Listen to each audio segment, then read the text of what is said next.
Right guys, so welcome back to a new video on the channel today. This is a little bit different from the one that I did earlier when we played Raft Wars. So I'm going to be telling you guys a life story about myself, about when, as you see from the title, about when I got lost in China.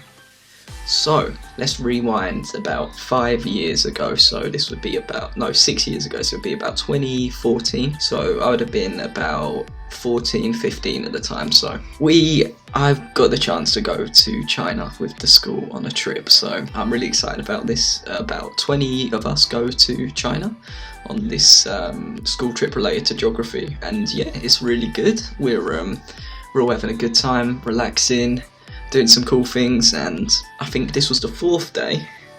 We get told we're going to the Forbidden Kingdom, which is a really big tourist attraction in China. So we all go to the Forbidden Kingdom on the 4th day, third or 4th day of the trip. Now, the way it works is you have the outside, big gate, and then the inside to get into. So we're all waiting outside, and then me and my friend, I'll call him H, we see these people playing this game, and the only way I can describe it is ping pong, but in the air. I'll get you one of the bats that I actually used for it. Give me a sec. So it was this thing here. I don't know if you can see that, but this is from the actual trip. They were playing with one of these bats, and they were sort of pinging it up in the air to each other, like hitting the ball in mid-air, trying to like volley it. But anyways, we saw 2 people playing this, and these guys were really skilled. They were proper whacking it about easy, as you do. So me and my friend H, we walk over to spectators. There's a little crowd forming around them, and this game goes on for about 2 or 3 minutes, I'd say. So we've walked about 2 minutes from where the gate is over to where these guys are playing, the little crowd.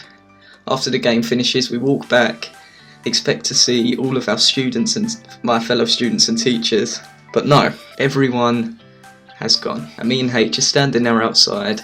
Like, we are so confused right now. We've assumed that everyone's gone into the Forbidden Kingdom, obviously, but you needed a ticket to get in. All the teachers had our tickets. They'd obviously just given them all. And so we try talking to the person at the gate, give them the tickets. The English barrier is a problem. We don't have a ticket, they're not understanding that, and we don't get let in, basically. So me and my friend H, we sit down on this little bench just about 1 minute away from the gate, and we're sitting there, we're thinking they'll know that we were gone, this is okay. So about half an hour goes by, and nothing has changed at this point. So we're sitting there, we're waiting, we're thinking, alright, what's going on?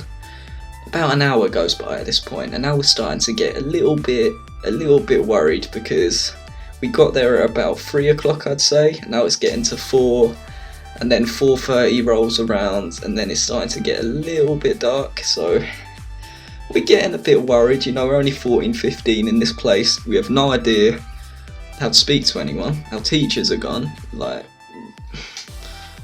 what are we gonna do? So we finally decide we've got to try and talk to someone. So we try talking to various people. Again, the language barrier is a big issue, but we find this group of Swedish ladies. We're trying to talk to them, but again, we can't talk to them because of the language barrier. But there's this tour guide who's guiding them around the country, and he can speak both Swedish, English, and Mandarin. So we go up to him and we sort of explain the situation. He's understanding, and he says, do you remember the name of the hotel you went to and that we're staying at? And I said, yeah, I remember the name. So he said, I'm going to book you a taxi back. And so I know over here, when you book a taxi, you do it on your phone. This guy, he walks into the road and he walks into the road. He doesn't even stick his hand out. He literally shouts down a taxi, and the taxi pulls over, and he talks to them a little bit in Mandarin.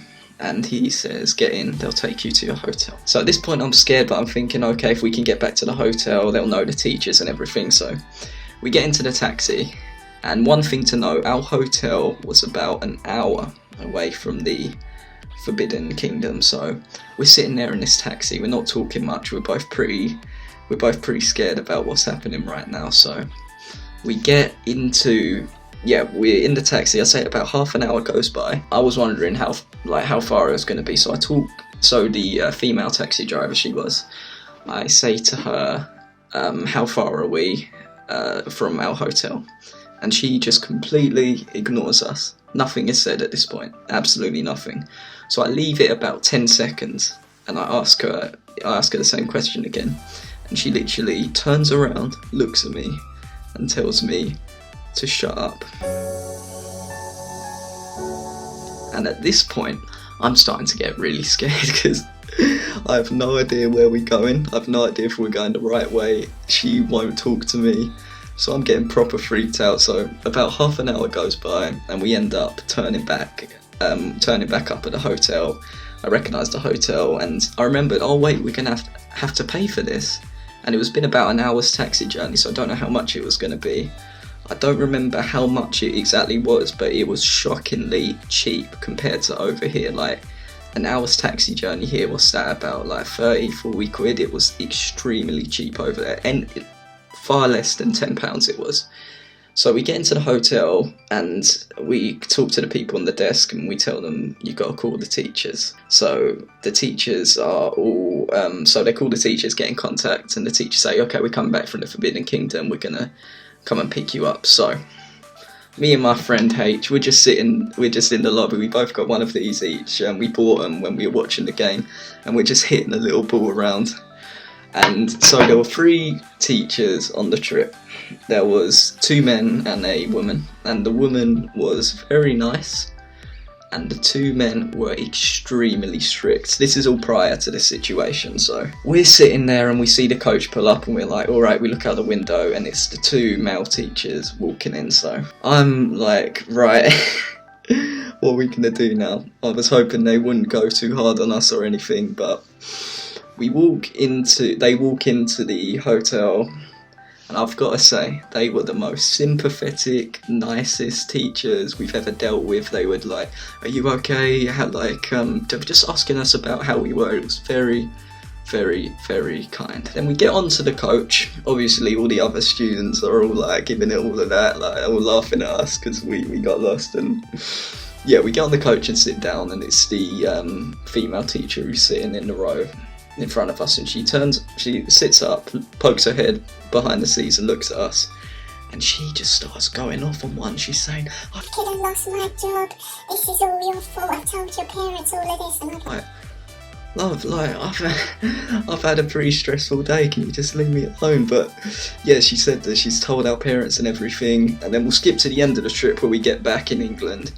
I say to my mum, how did you react to the phone call? She says, what phone call? She never told her parents, it was just a threat. But yeah, and that's what happened. That's the story of how I got lost in China. It was stupidity on my part to leave the whole group, but we managed to find our way back, and the teachers were very sympathetic, so, or apart from that one. But yeah, thanks for watching, guys. I'm glad I did a different type of video on the channel. It'll be interesting to see how you guys react to this one. But yeah, thanks for watching. I also, if you didn't notice, I got myself a new mic today, so the audio will be a lot better for you guys going forward in the future. But yeah, thanks for watching, guys, and I'll speak to you guys later. Peace.